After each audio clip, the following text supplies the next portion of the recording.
Welcome to my channel again. तो दोस्तों last video में हमने सीखा था कि सेल हमारी क्या होती है और सेल हमारी कितने प्रकार की होती है। इस वीडियो में हम सेल की एंट्री किस तरह से की जाती है वो हम सीखेंगे। तो सबसे पहले हम सीखेंगे कि टैली RP9 में सेल एग्जेम्प्ट की एंट्री किस तरह से की जाती है।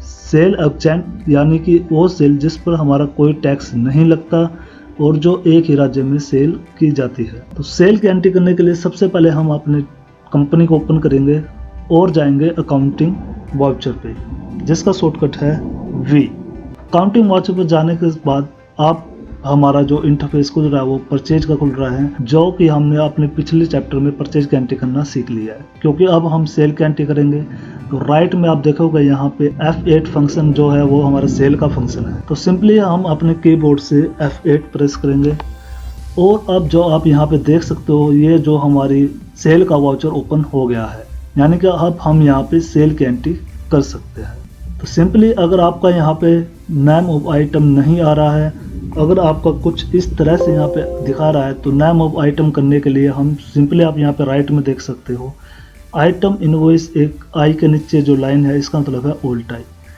अगर आपका यहाँ पार्टिकुलर आया तो इसको आप इनवॉइस में करने के लिए आप सिंपली अपने कीबोर्ड से ओल्ड आई को प्रेस करेंगे तो आपका इस तरह से नेम ऑफ आइटम यानी कि आइटम इनवॉइस ओपन हो जाएगा। तो अब देखते हैं कि हम सेल एग्जेम्प्ट की एंट्री किस तरह से कर सकते हैं। तो मेरे पास यहाँ पे एक बिल है जिसमें सबसे ऊपर में है डेट यानी 1/4/20। तो हम टैली में जाएंगे और अब यहाँ पे हम डेट को चेंज करेंगे, अपने कीबोर्ड से प्रेस करेंगे F2 और यहाँ पे 1/4 यहाँ पे करेंगे एंटर। आप देख सकते हो राइट में हमारी डेट चेंज हो गई है। अब यहाँ पे है हमारा रेफरेंस नंबर जो कि हमारा इनवॉइस नंबर है। इनवॉइस नंबर यहाँ पे देख सकते हैं हमारा इनवॉइस नंबर है 0001। टैली में जाएंगे और इनवॉइस नंबर यहाँ पे हम डालेंगे। ये हमने इनवॉइस नंबर यहाँ पे डाल दिया है और करेंगे एंटर। अब देखते हैं कि हमारी पार्टी किस तरह की है। हम वापस बिल में जाएंगे और यहाँ पे देखिए यहाँ पे एक इंडिविजुअल पर्सन का नाम है कुछ सागर त्यागी और कैश में इसने कोई माल खरीदा है। तो देखिए दोस्तों, जब भी आपका कोई इस तरह का बिल आए यानी कैश में आप कोई भी माल बेचेंगे और यहाँ पे किसी इंडिविजुअल पर्सन का नाम होगा तो आपको यहाँ पे कोई अकाउंट बनाने की जरूरत नहीं है, क्योंकि आप जो ये माल बेच रहे हो वो बेच रहे हो कैश में। तो आप राइट में देख सकते हो कि कैश का हमारे पास ऑलरेडी यहाँ पे लेजर बना हुआ है। सिंपली हम यहाँ पे सिलेक्ट करेंगे कैश को और करेंगे एंटर।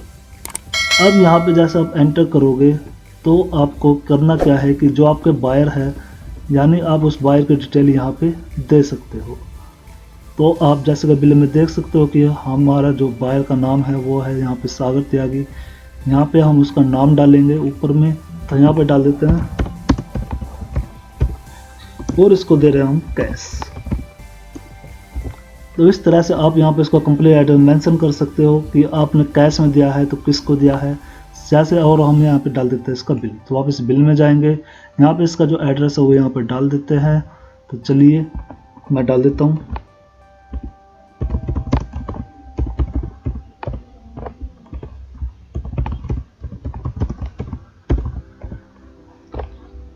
लाइन जोड़ने के लिए एंटर करेंगे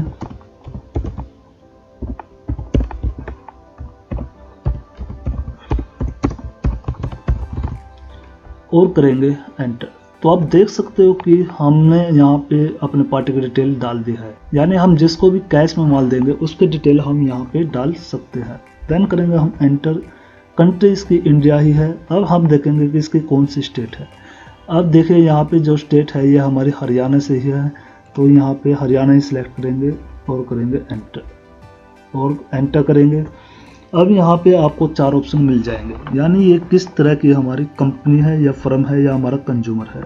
तो यहाँ पे मिल जाता है आपको कंपोजिशन का। तो देखिए कंपोजिशन किस कंडीशन में देंगे, जिसको आप सेल कर रहे हो वो हमारे किसी फर्म के नाम से होगा और उसका कोई जीएसटी नंबर मेंशन होगा। यानी जब कोई व्यक्ति आपको अपनी फर्म का नाम देता है और उसका जीएसटी नंबर देता है बिल पे लिखने के लिए और कहता है कि हमारी कंपोजिशन में है, तो वो हमारी कंपोजिशन में आएगी। दूसरा जो ऑप्शन आता है कंज्यूमर का, यानी कि ऐसे बिल जो किसी एक इंडिविजुअल पर्सन के नाम से हो और जिस पे कोई जीएसटी नंबर नहीं है। जिस तरह आप देख सकते हो इस बिल में यहाँ पे ये हमारे किसी व्यक्ति का नाम है सागर त्यागी और इसका कोई जीएसटी नंबर नहीं है, तो ये जो है हमारा एक कंज्यूमर इस तरह में आएगा। रेगुलर में हमारी वो फर्में आएंगी जो किसी फर्म के नाम से बिल बनवाता है और अपना जीएसटी नंबर देता है। यानी रेगुलर में उस तरह की फर्में आती है जो हमसे टैक्स का इनपुट लेना चाहती है। कंपोजिशन फर्म में टैक्स का इनपुट नहीं ले सकते, रेगुलर में हम टैक्स का इनपुट ले सकते हैं। यानी जो अपना फर्म का नाम देता है और साथ में जीएसटी नंबर देता है, तो इस तरह की हमारी रेगुलर में आएगी। फोर्थ जो ऑप्शन आता है हमारा अनरजिस्टर्ड का ऑप्शन आता है, यानी उस तरह की फर्में जो किसी फर्म का नाम देते हैं और लेकिन उसका जीएसटी नंबर नहीं है, तो उस तरह की फर्में हमारी अनरजिस्टर्ड में आएंगी। तो अब हम सिंपल बिल में जाकर देखेंगे कि ये जो व्यक्ति है ये किसी पर्सन का नाम है सागर त्यागी और इसका जीएसटी नंबर नहीं है, तो ये है हमारा कंज्यूमर में, ये हमारा जाएगा। तो यहाँ पे डालेंगे हम कंज्यूमर और करेंगे एंटर। अब हमें यहाँ पे सेल लेजर यहाँ पे सिलेक्ट करना है। देखिए यहाँ पे हमारा कोई सेल लेजर अभी बना नहीं हुआ था, उसके लिए हम बिल पे जाएंगे और पहले देखेंगे कि हमारी किस तरह की सेल है। तो जैसा पिछले वीडियो में हमने देखा था कि 4 तरह की सेल होती है हमारी। अब हमें बिल से पहचाने के हमारी कौन सी सेल है। सबसे पहले हम देखेंगे कि हमारी जो पार्टी है वो किस स्टेट से है। तो यहाँ पे जो हमारी पार्टी है वो हमारी हरियाणा से है और हमारी कंपनी भी हरियाणा से है। तो ये हमारी जो पार्टी है वो सेम स्टेट से है और हम जो सेल कर रहे हैं वो सेम स्टेट में कर रहे हैं। तो ये तो हमारी या तो सेल एग्जेम्प्टेड होगी या फिर हमारी सेल जीएसटी होगी, क्योंकि 2 ही तरह की सेल हमारी सेम स्टेट में हो सकती है, सेल एग्जेम्प्ट और सेल जीएसटी। अब ये तो कंफर्म हो गया कि ये हमारी सेल एग्जेम्प्ट है या सेल जीएसटी है। अब हमें देखना कि इस पर टैक्स रेट क्या लगा है। तो हम यहाँ पे देख रहे हैं कि ये हमारी 0% टैक्स रेट की आइटम है, यानी कि 0% हमारा किस पर लगता है, सेल एग्जेम्प्टेड पे। यानी कि ऐसे सेल जो सेम राज्य में किए जाते हैं जिस पर कोई टैक्स नहीं लगता, वो हमारी सेल एग्जेम्प्ट कहलाती है। तो ये जो हमारी सेल है वो है हमारी सेल एग्जेम्प्टेड सेल। तो सिंपली हम यहाँ पे एक अपना लेजर क्रिएट करेंगे और कीबोर्ड से प्रेस करेंगे Alt+C। तो ये जो सेल है हमारी सेल एग्जेम्प्टेड सेल है।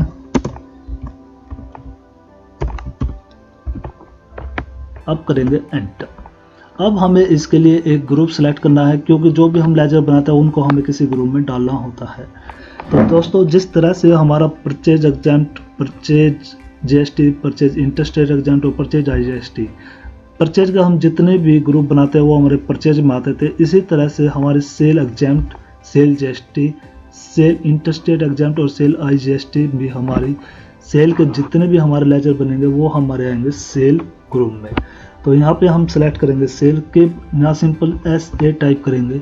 राइट में देख सकते हो कि सेल अकाउंट हाईलाइट हो गया और इसको करेंगे एंटर। देन हमें यहाँ पे कुछ भी चेंज नहीं करना है। उसके बाद आएंगे एंटर पे, यहाँ पे एंटर, यहाँ पे एंटर और यहाँ पे एंटर करके नीचे आएंगे। अब हमें यहाँ पे सिलेक्ट करना कि हमारी गुड है या सर्विस है। तो ये हमारे गुड्स है, वो गुड्स को करेंगे सेलेक्ट और करेंगे एंटर और एंटर। आप देख सकते हो कि हमारा सेल एग्जेम्प्टेड का यहाँ पे लेजर क्रिएट हो गया है। अब हम बिल पे जाएंगे और आइटम देखेंगे। तो दोस्तों हम वही आइटम सेल करेंगे जो हमने परचेज की है। अब देखते हैं हमारी लेस यहाँ पे है, जो सबसे पहले आइटम है वो है लेस और जो है 15 मीटर। तो हम सिंपल कीबोर्ड में जाएंगे और यहाँ पे लेस टाइप करेंगे। तो आप देख सकते हो कि लेस जो कि हमने यहाँ परचेज की थी और यहाँ पे साथ के साथ इसका स्टॉक भी दिखाएगा, यानी कि जो लेस हमने परचेज की थी उसका स्टॉक हमारे पास 50 मीटर का है। तो यहाँ पे हम इसको सिलेक्ट करेंगे लेस को और बिल में जाकर इसकी क्वांटिटी देखेंगे। तो यहाँ पे जिसकी क्वांटिटी है वो है 15 मीटर।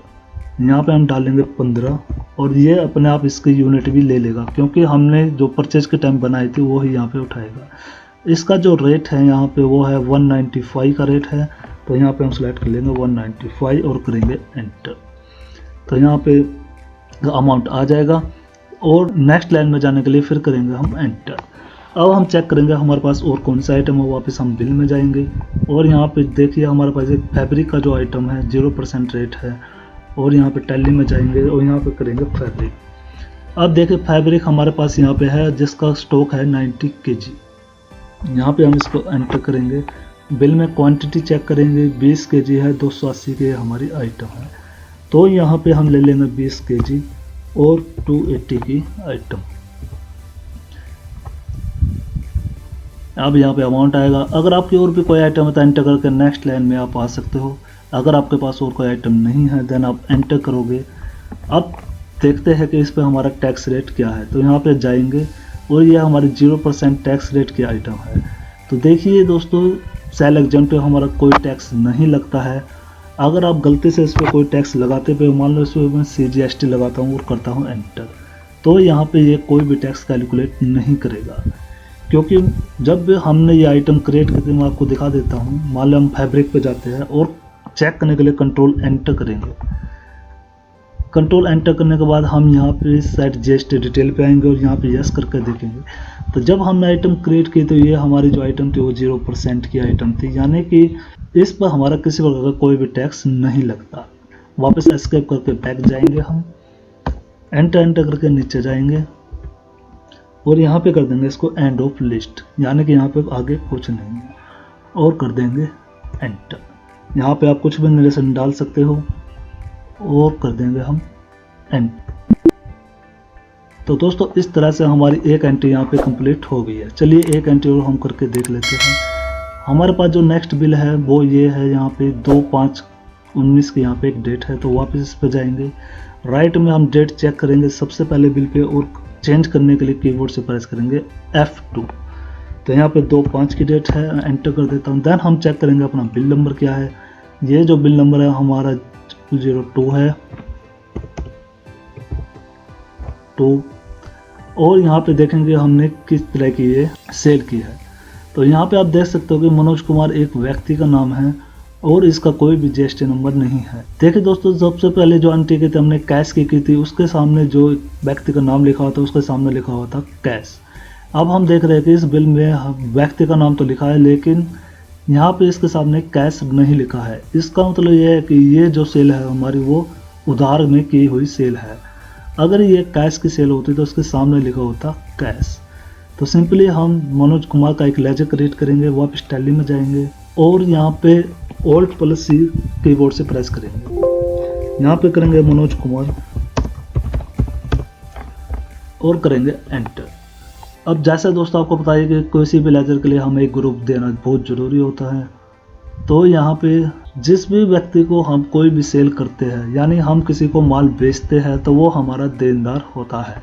यानी हम अगर उसको कोई माल बेचेंगे तो उस माल के बदले में वो हमें पैसे देगा, और जो हमारा देनदार होता है उनको बोलते हैं हम सन्ड्री डेटर्स। तो हम सिंपल कीबोर्ड से SU प्रेस करेंगे। अब राइट में देख सकते हो कि 3 हमारे यहाँ पे अकाउंट हाईलाइट हो गए, जिसमें हम सेलेक्ट करेंगे सन्ड्री डेटर्स को, यानी कि हमारे देनदार को, और करेंगे एंटर। बाकी यहाँ पे कुछ चेंज नहीं करेंगे। यहाँ पे हम इसका एड्रेस डाल सकते हैं मनोज कुमार का, तो यहाँ पे हम इसका एड्रेस डालेंगे।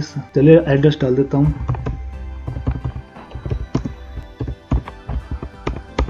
अब हम इसकी स्टेट चेक करेंगे कि ये कौन सी स्टेट है। तो ये हमारा जो है वो है हमारा हरियाणा से है। यहाँ पे सेलेक्ट करेंगे हरियाणा, देन करेंगे एंटर। अब आ जाता है हमारा रजिस्ट्रेशन टाइम में। तो जैसा मैंने आपकी पिछली एंट्री में बताया था कि 4 तरह के यहाँ पे हमारे फर्म होते हैं। कंपोजिशन, यानी जिस फर्म के नाम से होती है और जिसका GST नंबर होता है, और जो कंपोजिशन में आती है। कंज्यूमर, यानी जो किसी व्यक्ति के नाम से होता है और जिसका कोई GST नंबर नहीं होता। रेगुलर हमारी वे थी जो किसी फर्म के नाम से होती है और जिसका GST नंबर होता है और जो रेगुलर में आती है। अनरजिस्टर्ड, यानी कि जो हमारी फर्म के नाम से होता है और इसका GST नंबर नहीं होता। तो सिंपली ये जो हमारा है वो एक व्यक्ति के नाम से है और इसका GST नंबर नहीं है, तो ये आएगा हमारा कंज्यूमर में। कंज्यूमर इसको सिलेक्ट करेंगे, एंटर करेंगे और इसको करेंगे एक्सेप्ट। अब यहाँ पे हम एंटर करके नीचे आ जाएंगे। आपको यहाँ पे कुछ चेंज नहीं करना है। देन हम करेंगे सेल को। अब ये हमारी किस तरह की सेल है, तो बिल में जाएंगे। तो देखिए सबसे पहले जो सेल है ये हमारे सेम स्टेट के, क्योंकि ये हमारी हरियाणा में है और हमारी कंपनी भी हरियाणा में है।